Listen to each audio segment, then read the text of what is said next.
We're live. Welcome. This is Doug Crow, the Author Your Brand Show. And today I've got a special guest on today, somebody you need to pay attention to, especially if you've got a lot of clutter in your mind, your house, your car, wherever it is. We've all heard about decluttering and minimalism, but this gal has made an entire business out of making sure you declutter and streamline your life and your brain. So welcome to the show, Estelle Poiré. I'm pronouncing it very well in French. Is that all right, Poiré? That was perfect. That was wonderful. Oh Thank my you. gosh, I don't have, I can learn French now. Terrific. You're not calling from France, so you're calling from Quebec, I think. Oh, Quebec. That's correct. Yes, Quebec. that's correct. In All right. Canada. That's right.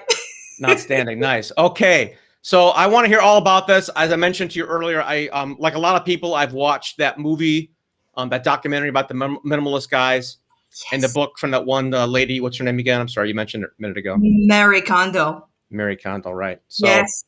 So you've made a whole business out of minimalism. Tell me about that.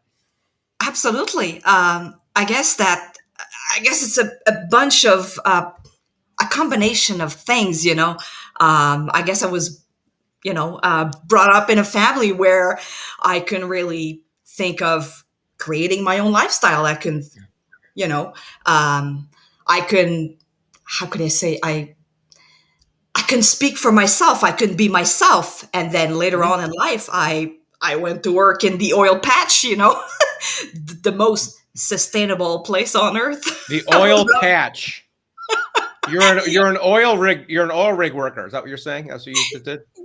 Yes. I was driving buses, and then I saw all this environmental destruction and all that. Yeah. And at the same time, I was studying sustainability. So all that mixed together, I thought, wow, this is my life's mission. If I can do something, if I can give back and make my mission of accompanying people to make better choices in their lives, that's going to be my life's mission. And I guess that it all starts from the inside. So that's where it all started. And that's fascinating. Everything I've looked at and read about minimalism, and I went through a couple of dips myself where I get rid of a bunch of stuff. It was always very self-serving. It's always about me, about decluttering my head and my space. It had nothing to do with the environment. I guess that it's an excellent question, Doug. Yeah. Thank you very much. I love this question. And it's true, right? I guess that's, I'm going to declutter myself. I'm going to declutter my space. It's about, I guess it's me. But the thing is, the decisions that we make have an impact. They have an impact on other people. They have an impact on the earth, on planet Earth. So everything we do, everything we think, every actions that we take, it has an impact. So I guess that it's important to keep other people in mind as well. Every steps that I take, every every purchase that I make has an impact on other people and on the environment in general. So I guess in that way, if we start changing our mindset towards other people and what is my impact on the external, let me go down a geopolitical rabbit hole for a second, and we can stay down there. We can come back, whatever you want. But I'm curious because you've studied sustainability, working the oil fields and whatnot. So that's interesting.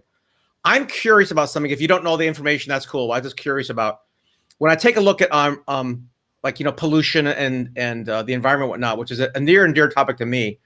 I'm always interested in the actual data, like how much of our destruction of our environment is individual versus corporate versus social. There's a lot of different ways that the environment gets impacted. And I'm thinking about, okay, we all know plastic, right? Plastic was a great thing in the 60s, and it turned into a real problem in our oceans and whatnot. But, and the whole paper plastic thing at shopping, going grocery shopping, should be paper or plastic, are we going back to paper in some cases, or the cloth bags, which are actually bad for the environment when I studied that. There's a lot of misinformation there about how much we can actually do or how we impact. Do you have any thoughts on that? That's another excellent questions. You have so many amazing questions, Doug. Thank you. To be honest, I'm not sure I have a very scientific That's all right. Yeah. answer for that. I guess that on an individual basis, I Mhm. guess it's important to to be to be educated, actually to Mhm. educate ourselves, and actually to be Right. interested to educate ourselves Hmm. on what is our impact. What if I choose a plastic bag versus a paper bag Yeah. versus a fabric bag?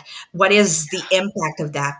Um, and also on a corporate level, I guess the companies are also they have this ability to change their impact, to change Yeah.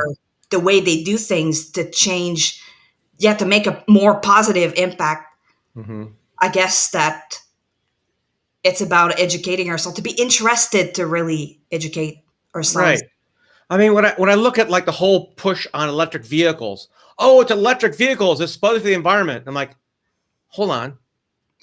Catalytic converters eliminated like most of our smog issues in the United States, and electricity is generated from fossil fuels mostly in our country. A lot of it's natural gas now, which is a little bit clean burning, but a lot of it's still coal, which is much dirtier than our catalytic converter equipped cars. So I just try to look at the holistic view of the environment when it comes to the paper plastic cloth thing. I read this article. I don't have the date on this. I wish I remembered it, but the problem with cloth is actually more severe than paper or plastic. I don't know why that was. I got to look it up again, but I like what you said about it. It's an individual thing. We only can control what we can control.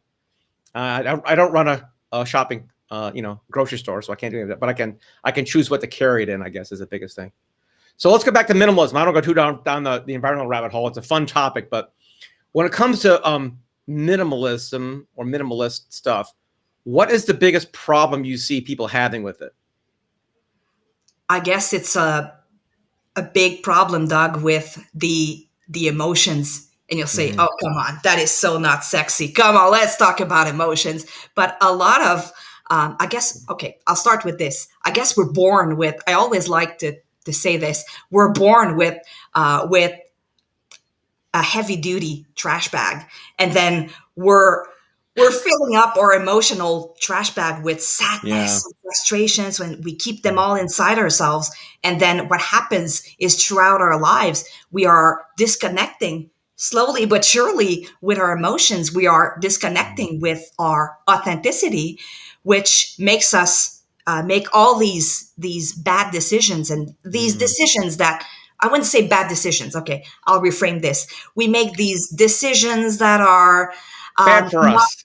exactly, and these Yeah. decisions that are not exactly in line with what it is that we truly desire. Not only, oh, I want this or I want that, but I truly desire. Do you truly desire, for instance, to buy this new pair of shoes? Do you want them? Do you really need them? But do you truly desire them? Are they going to add value to your life? So I believe that this is the problem with human being in general. Is yes, we buy a lot of things, we consume a lot, this consumerism, excessive shopping, and all that.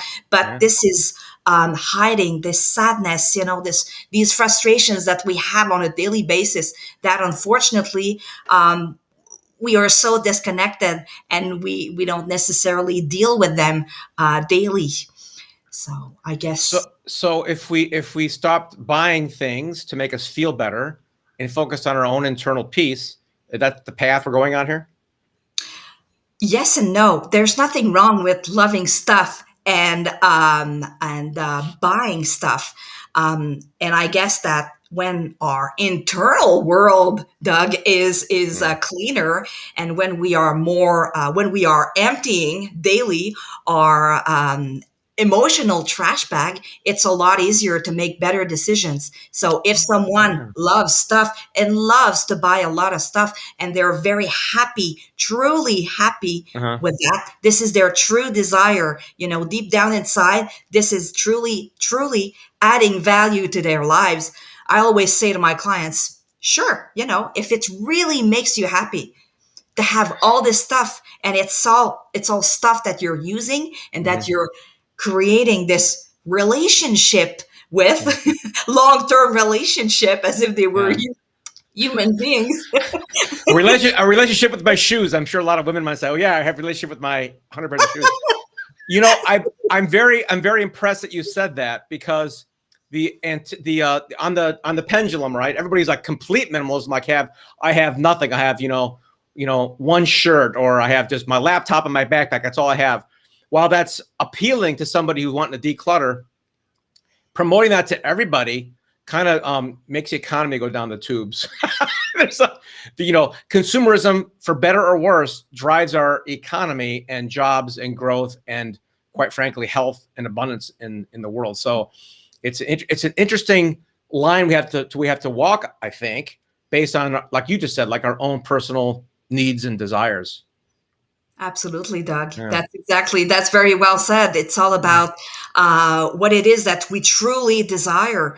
So I could tell everyone, okay, you know what? You're gonna go through your house and you're gonna at least cut in half everything you own. But some people, they the stuff that they have adds value. It add value to their lives. So, and I always talk about, oh, this commitment with the stuff that you have. Are you willing to commit and to enter a long-term relationship of, oh, I'm going to care about my stuff, I'm going to love Yeah. it, I'm going to maintain it, I'm going to reuse it over and over again, and I'm going to maintain it. So that's uh, Yeah.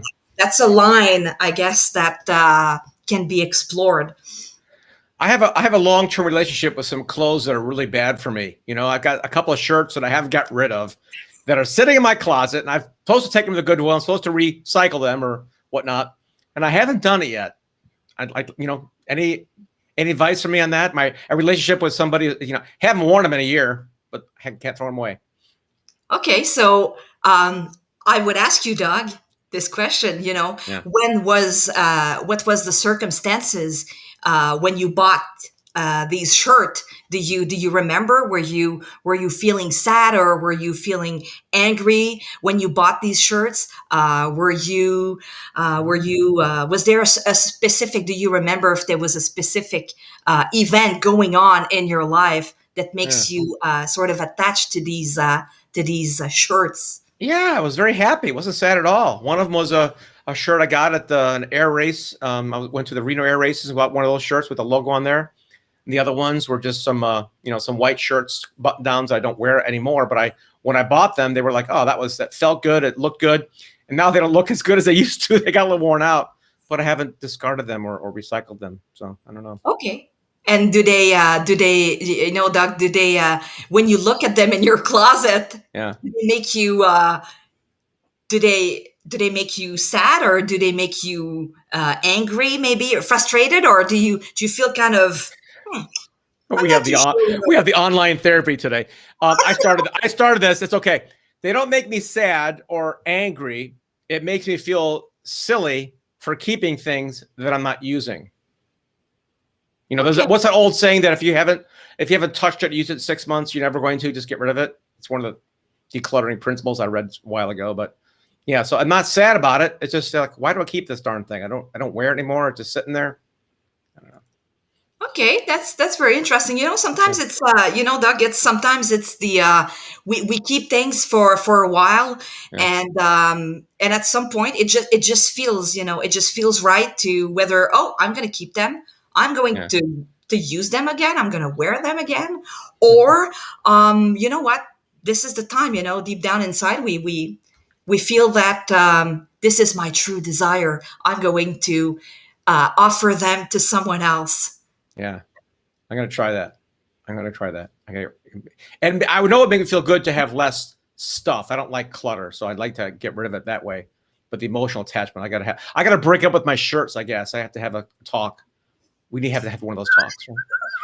So let's go back to the main thing you mentioned, which I find most fascinating. You poo-pooed the idea of your mind, but I think that's core. That's a core principle of why we do anything, is to make ourselves feel better. So give me an example of maybe somebody you've worked with in the past who had some issues with their clutter, either physically or mentally, and what you did to help them through it and out of it? All right. Great question, Doug. Thank you. I guess that a few years ago, I was working at that job, Hmm. and I was kind of in the process of, oh, I would love to start my business and all that, and I guess it was a passion in me. I had to do something about it. And there was this girl. I worked with her closely, good friend of mine. I really appreciated her, and she kept Hmm. coming to me often to say, "Oh, I've got all this stuff. I don't know what to do with it. Yeah. My apartment is like a dumpster. It's my apartment is dirty. I've got too much stuff. It's all piled up everywhere. I don't know when to do my laundry. I don't know where to start. I'm feeling completely overwhelmed. I almost don't want to be in my apartment." Mm. So I guess that I asked her the question, Mm. how would you like to feel when you're in your apartment? Let's close your eyes. How would you like to feel? What is that feeling that you would love to have inside, when Hmm. you're in your apartment? And she said, I would love to feel at peace. I would Yeah. love to feel happy instead of looking at all this stuff and this dirt in my apartment. Hmm. And it reflects sadness and frustrations, because I haven't dealt with it like a lot of my internal world, my emotional world. Sure. So I've never been in her apartment. I just chat with her and I gave her some tips, which she has applied. And I guess it really helped her out. I said, okay, So, what were these tips? Tell us. yes, actually, I told her, I said, my dear Sonia, one small step at a time, one small corner Hmm. at a time. You have a big apartment. Today you can start with your bathroom. Hmm. Start with your bathroom. You do 5-10 minutes at a time. Hmm. And then tomorrow, your living room, 5-10 minutes at a time. It's very easy to tell people, oh, you should be doing Yeah. Right. 3 hours, but these big steps, in a long Hmm. time, they appear to be, um, it's kind of, it's tiring in the end. Yeah. So I said, Yeah. small steps. What is the smallest step that you can take? Just ask Yeah. yourself the question: what is the smallest step you can take Hmm. daily? 5-10 minutes after work when you're tired. Take some time for yourself and create that space that you would love to have, and Nice. create that internal space, that Hmm. internal world that you would love to have. So she's done it. It took her quite a few months, but it worked out Yeah. really well for her. So I'm very, Brilliant. very, very happy for her. It was really a long time. She said, wow, it feels like it's taking me years. I said, yes, if you commit to it and you take small steps daily, you'll get through it. Hmm. What was the where was she, like, either emotionally or financially or something, before and after? Give me the before and after picture on her life. What did she say? What did she do differently after you helped her out? Great question. Thank you. Actually, financially, it was a bit of a disaster, Mhm. and emotionally, it was also a disaster. Sure. Um, Clutter wise, it was a disaster. But Yeah. the thing is, over time, she realized that um, she was feeling very stressed out with work, and Hmm. feeling very, she was completely forgetting herself. So she started, by taking the time daily to work on her apartment. At the Hmm. same time, she was letting out some sadness and some frustration that Got it. she was having within herself, right? Hmm. Hmm. So cleaning a little bit the bathroom, the counter, the bathtub. I said, just 5-10 minutes a day. It's all Hmm. good. Just by doing that, she said, oh my goodness, I feel emotional. I feel like I'm crying and I don't know what's going on. I said, that Wow. that's wonderful. I said, do you feel different? Do you feel better? Do you feel? She says, yes, I want to keep doing this. So sometimes she would add up 10-15 minutes, so 30 minutes at a time.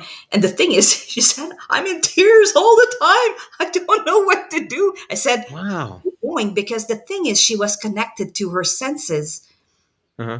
she was connected to her senses. Therefore, it was easier for her to release this sadness and this frustration that she had inside of her. And then financially, she wasn't inclined anymore to go, oh, I'm going to go to the store after work and I'm going to purchase this Uh, item and this item, which I know very well that I don't want, I don't need. I truly don't desire that.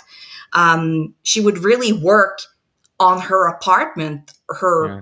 internal world at the same time, and her in her apartment, and she Hmm. took a lot of pride out of it. So her finances were doing a lot better afterwards. So Wow, that's great. that was very simple, but the thing is, it worked out really well. Uh-huh. Interesting.